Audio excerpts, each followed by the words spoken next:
नमस्कार दोस्तों, चलिए जानते हैं राजस्थान की फटाफट 25 बड़ी खबरों को सिर्फ 10 मिनट में। लेकिन उससे पहले आप यह वीडियो किस जगह से देख रहे हैं हमें कमेंट में जरूर बताएं। राजस्थान में महिलाओं के लिए घर बैठे कमाई का अवसर खुला है। 3,900 से ज्यादा नौकरियों की घोषणा की गई है, जिसमें 9वीं पास महिलाएं भी आवेदन कर सकती हैं। यह योजना महिलाओं को आत्मनिर्भर बनाने की दिशा में बड़ा कदम है और ग्रामीण महिलाओं के लिए खास तौर पर फायदेमंद साबित होगी। राजस्थान में इस साल 1,455 स्कूल कम हो गए और नामांकन दर में करीब 3% की गिरावट दर्ज की गई। यह स्थिति शिक्षा व्यवस्था की गंभीर चुनौती को दिखाती है। सरकारी योजनाओं और संसाधनों के बावजूद बच्चों का स्कूल छोड़ना और स्कूलों का बंद होना चिंता का विषय बन गया है। रेल मंत्री अश्विनी वैष्णव ने जयपुर में वंदे भारत अनुरक्षण शेड का शुभारंभ किया। इस सुविधा से वंदे भारत ट्रेनों की मरम्मत और देखभाल में तेजी आएगी। रेलवे की तरफ से यह बड़ा कदम है, जिससे यात्रियों को बेहतर सुविधाएं और समय पर ट्रेन संचालन सुनिश्चित होगा। राजस्थान पुलिस कांस्टेबल भर्ती परीक्षा 13 और 14 सितंबर को होनी है। परीक्षा के लिए अभ्यर्थियों की सुविधा को देखते हुए रेलवे ने विशेष ट्रेनें चलाई हैं। इससे हजारों उम्मीदवारों को परीक्षा केंद्र तक पहुंचने में आसानी होगी। यह कदम युवाओं की मदद के लिए सराहनीय माना जा रहा है। आरपीएसएससी ने आरआईएस भर्ती 2023 के इंटरव्यू शेड्यूल जारी कर दिए हैं। अब अंतिम चरण के साक्षात्कार इस तारीख पर होंगे। उम्मीदवारों के लिए यह महत्वपूर्ण सूचना है, क्योंकि चयन प्रक्रिया के आखिरी पड़ाव पर पहुंचने के बाद उनका भविष्य तय होगा। तैयारी में तेजी आ गई है।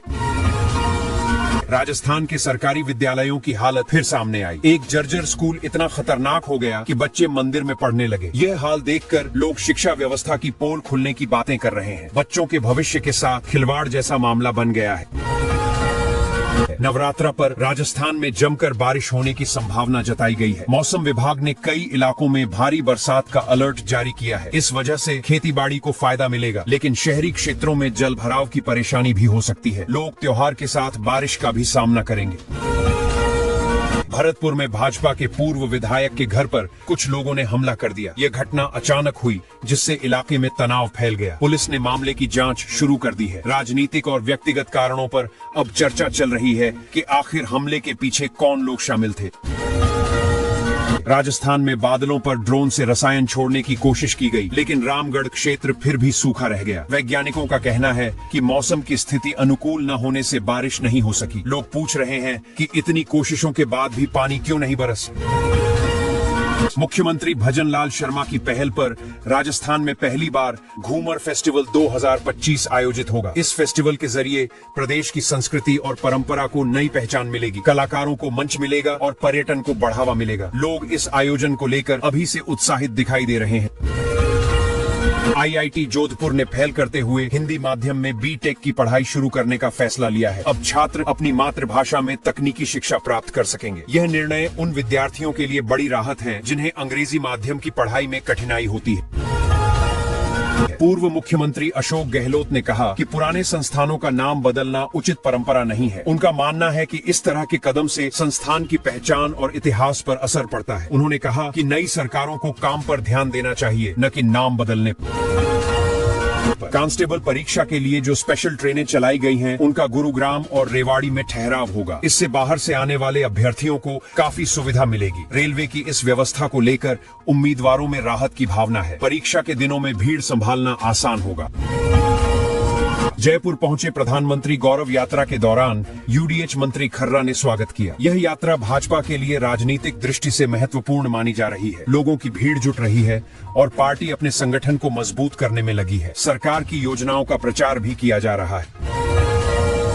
कोटा में दुनिया का सबसे बड़ा रावण का पुतला तैयार किया जा रहा है। इसकी ऊंचाई 215 फीट और वजन करीब 12 टन होगा। खास बात यह है कि इसे रिमोट से जलाया जाएगा। दशहरा पर इस अनोखे आयोजन को देखने हजारों लोग कोटा पहुंचेंगे। यह रिकॉर्ड बनाने जा रहा है। सांवलिया सेठ मंदिर में चढ़ावे का हिसाब 19 दिन बाद सामने आया। नोटों का अंबार लगा हुआ था, साथ ही सोना चांदी और नकद की गिनती पूरी की गई। मंदिर में चढ़ावे की मात्रा देखकर लोग हैरान हैं। यह मंदिर धरती के साथ साथ संपन्नता का भी प्रतीक बनता जा रहा है। राजस्थान के पशु मेले में 11 क्विंटल का सिंघम भैंसा सबका ध्यान खींच रहा है। इसकी कीमत और ताकत दोनों ही अद्भुत मानी जा रही हैं। एक बार सीमन ड्रॉप का चार्ज 2,400 रुपए तक रखा गया है। लोग इस भैंसे को देखने और इसकी खूबियां जानने उत्साह से पहुंच रहे हैं। राजस्थान रोडवेज अक्टूबर से आपणी बस सेवा शुरू करने जा रहा है। इस सेवा से ग्रामीण इलाकों में यात्रा आसान होगी, लोग शहरों तक बेहतर ढंग से जुड़ पाएंगे। सरकार का मानना है कि इससे ग्रामीणों को राहत मिलेगी और परिवहन व्यवस्था मजबूत होगी। लोग इसे बड़ी सुविधा मान रहे हैं। अमेरिका के 50% टैरिफ बढ़ाने से राजस्थान की वूलन और सूत इंडस्ट्री पर संकट गहरा गया है। कारोबारियों को निर्यात में नुकसान हो रहा है। उद्योग जगत चिंतित है कि अगर यह हाल रहा तो हजारों लोगों की आजीविका पर असर पड़ेगा। इस मुद्दे पर व्यापारी समाधान की मांग कर रहे हैं। राजस्थान परिवहन विभाग अब पूरी तरह कैशलेस हो गया है। चालान का भुगतान अब ऑनलाइन होगा, नगद स्वीकार नहीं किया जाएगा। सरकार का कहना है कि इससे पारदर्शिता और सुविधा दोनों बढ़ेंगी। लोग मोबाइल से आसानी से जुर्माना भर सकेंगे। विभाग ने डिजिटल इंडिया की दिशा में यह बड़ा कदम उठाया है। जालौर जिले के सांचौर में लूणी नदी उफान पर आ गई। इस वजह से 50 से ज्यादा गांवों का संपर्क टूट गया है और लोग टापुओं पर फंस गए हैं। प्रशासन ने राहत कार्य शुरू किया है, लेकिन हालात गंभीर बने हुए हैं। लोगों को सुरक्षित स्थानों पर पहुंचाने की कोशिश जारी है। राजस्थान न्यूक्लियर पावर सेंटर के रूप में विकसित हो रहा है। प्रधानमंत्री मोदी बांसवाड़ा में इस बड़े प्रोजेक्ट को हरी झंडी दिखाएंगे। इस परियोजना से ऊर्जा उत्पादन बढ़ेगा और रोजगार के अवसर भी बनेंगे। ये राजस्थान के विकास के लिए ऐतिहासिक कदम माना जा रहा है। राज्यपाल ने कहा कि शहरी सहकारी बैंक को समाज के अंतिम छोर तक बैठे व्यक्ति के लिए काम करना चाहिए। उनका मानना है कि बैंकिंग व्यवस्था तभी सफल मानी जाएगी जब गरीब और वंचित लोगों को सीधा फायदा पहुंचे। उन्होंने सहकारी बैंकों को जिम्मेदारी से काम करने की नसीहत दी। राजस्थान के एक सांसद पर आरोप है कि उन्होंने 6 लाख रुपए का बिजली बिल नहीं चुकाया। अब हाई कोर्ट ने सख्त आदेश दिया है कि 3 दिन में पैसा जमा कराओ, तभी कनेक्शन फिर से जुड़ा जाएगा। इस मामले ने नेताओं की जवाबदेही पर सवाल खड़े कर दिए हैं। राजस्थान में अब भर्ती परीक्षाएं टैबलेट्स पर होने वाली हैं। इसके लिए सरकार IIT कानपुर और IIT मद्रास के साथ मिलकर परीक्षण कर रही है। इससे कॉपी करने की संभावना कम होगी और एग्जाम ज्यादा पारदर्शी हो जाएंगे। उम्मीदवारों को भी टेक्नोलॉजी से फायदा मिलेगा। बाड़मेर के रेगिस्तानी इलाके में हालात बिगड़ गए हैं। बारिश से अचानक बाढ़ जैसी स्थिति बन गई। सेना को लोगों की मदद के लिए बुलाना पड़ा। सेना ने 21 लोगों को सुरक्षित रेस्क्यू किया। लोगों में डर का माहौल है क्योंकि रेगिस्तान में इतनी बारिश पहले कभी नहीं देखी गई। राजस्थान लोक सेवा आयोग यानी RPSC ने असिस्टेंट प्रोफेसर परीक्षा की आंसर की जारी कर दी है। कुल 14 विषयों की आंसर की वेबसाइट पर अपलोड की गई है। जिन उम्मीदवारों ने एग्जाम दिया था वे अब अपने जवाब मिलाकर अंदाजा लगा सकते हैं कि उनका परिणाम कैसा रहेगा। त्योहारों में लोगों की भीड़ को देखते हुए रेलवे ने राजस्थान से दिल्ली और मुंबई जाने वालों के लिए स्पेशल ट्रेन चलाई है। इससे यात्रियों को काफी राहत मिलेगी। सीटों की संख्या बढ़ने से त्योहारों के दौरान सफर आसान हो जाएगा। लोग बिना दिक्कत अपने परिवार तक पहुंच सकेंगे।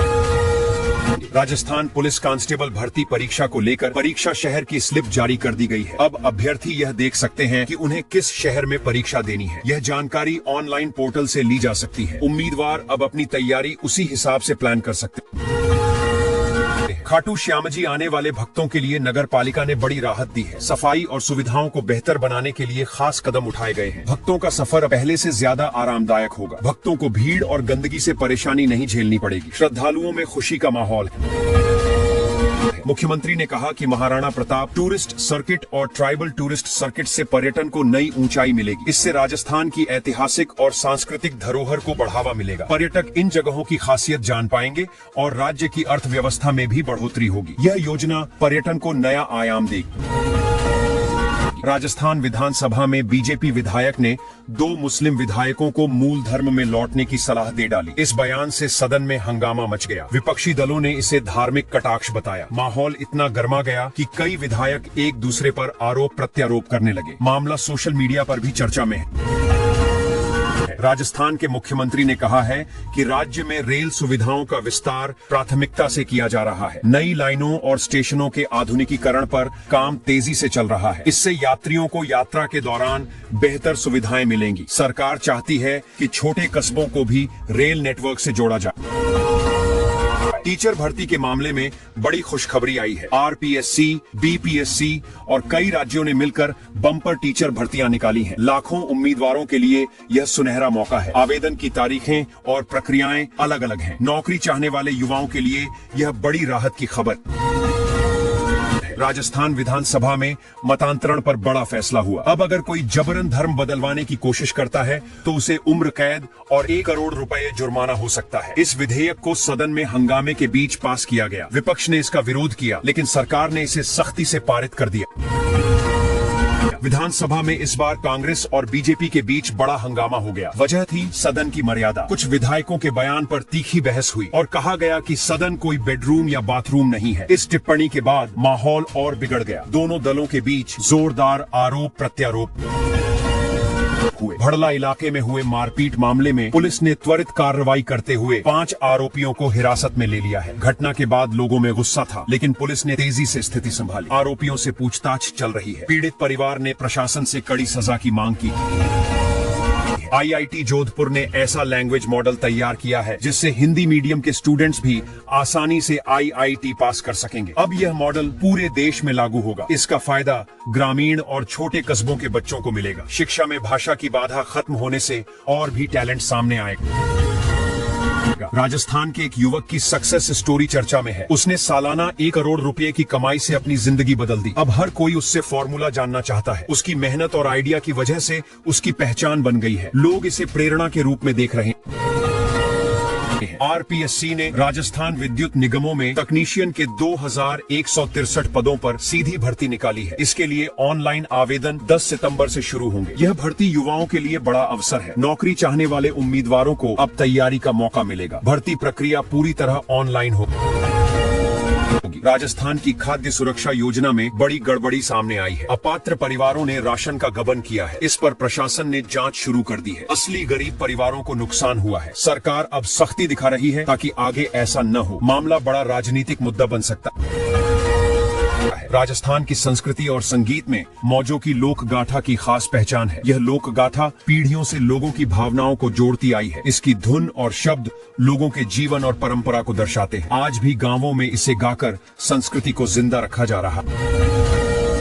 राजस्थान के एक गांव में अजीब घटना हुई। एक सांड ने नीला ड्रम सिर से गर्दन तक फंसा लिया और सड़क पर बेतहाशा घूमता रहा। लोग डर गए। बाद में उसे हथौड़े मारकर ड्रम से बाहर निकाला गया। घटना का वीडियो सोशल मीडिया पर वायरल हो गया।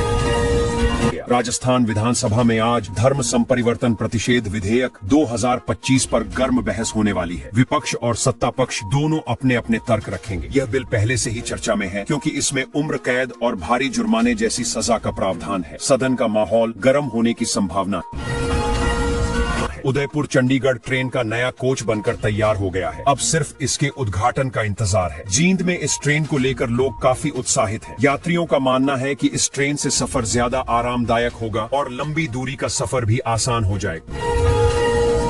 राजस्थान में मानसून ने जोरदार वापसी की है। इस बार 108 साल में दूसरी सबसे ज्यादा बारिश हुई है। बांधों में पानी भरकर बाढ़ जैसी स्थिति बन गई है। गांव-गांव में जल भराव हो गया है। लोग खुश भी हैं क्योंकि पानी की कमी पूरी होगी, लेकिन नुकसान का डर भी बना है। राजस्थान के राज्यपाल और मुख्यमंत्री ने उपराष्ट्रपति चुनाव जीतने पर राधाकृष्णन को बधाई दी। इस मौके पर उन्होंने कहा कि यह राज्य के लिए गर्व की बात है। राजनीतिक गलियारों में भी इस जीत की खूब चर्चा हो रही है। समर्थकों ने जगह जगह मिठाइयां बांटी। माहौल जश्न जैसा हो गया। राजस्थान में मानसून ब्रेक पर चला गया है। अगले 1 हफ्ते तक बारिश नहीं होगी। इस वजह से तापमान फिर से बढ़ने लगा है। लोग उमस और गर्मी से परेशान हैं। किसान भी चिंता में हैं क्योंकि फसलों को पानी की जरूरत है। मौसम विभाग ने राहत जल्द मिलने की उम्मीद जताई। पूर्व मुख्यमंत्री अशोक गहलोत ने कहा है कि पुराने संस्थानों का नाम बदलना उचित परंपरा नहीं है। उन्होंने इशारों में सरकार पर निशाना साधा। गहलोत का कहना है कि संस्थानों का इतिहास और विरासत से जुड़ा नाम ही उन्हें खास बनाता है। इसे बदलना सही नहीं माना जा सकता। राजस्थान में लगातार बारिश से जनजीवन अस्त व्यस्त हो गया है। कई जगहों पर जल भराव से हालात बिगड़ गए। स्कूलों की छुट्टियां घोषित की गई हैं और प्रशासन ने लोगों को सतर्क रहने की सलाह दी है। मौसम विभाग ने अगले 24 घंटे तक भारी बारिश का अलर्ट भी जारी कर दिया है। सेंट्रल स्कॉलरशिप रजिस्ट्रेशन 2025 शुरू हो चुका है। इस स्कॉलरशिप के लिए आवेदन करने की योग्यता, दस्तावेज और अंतिम तारीख की जानकारी शिक्षा मंत्रालय ने जारी की है। योग्य छात्रों को ऑनलाइन आवेदन करने का मौका है। इस योजना से लाखों विद्यार्थियों को पढ़ाई के लिए आर्थिक मदद मिलेगी। राजस्थान में महिलाओं के लिए घर बैठे कमाई का अवसर खुला है। 3,900 से ज्यादा नौकरियों की घोषणा की गई है, जिसमें 9वीं पास महिलाएं भी आवेदन कर सकती हैं। यह योजना महिलाओं को आत्मनिर्भर बनाने की दिशा में बड़ा कदम है और ग्रामीण महिलाओं के लिए खास तौर पर फायदेमंद साबित होगी। राजस्थान में इस साल 1,455 स्कूल कम हो गए और नामांकन दर में करीब 3% की गिरावट दर्ज की गई। यह स्थिति शिक्षा व्यवस्था की गंभीर चुनौती को दिखाती है। सरकारी योजनाओं और संसाधनों के बावजूद बच्चों का स्कूल छोड़ना और स्कूलों का बंद होना चिंता का विषय बन गया है।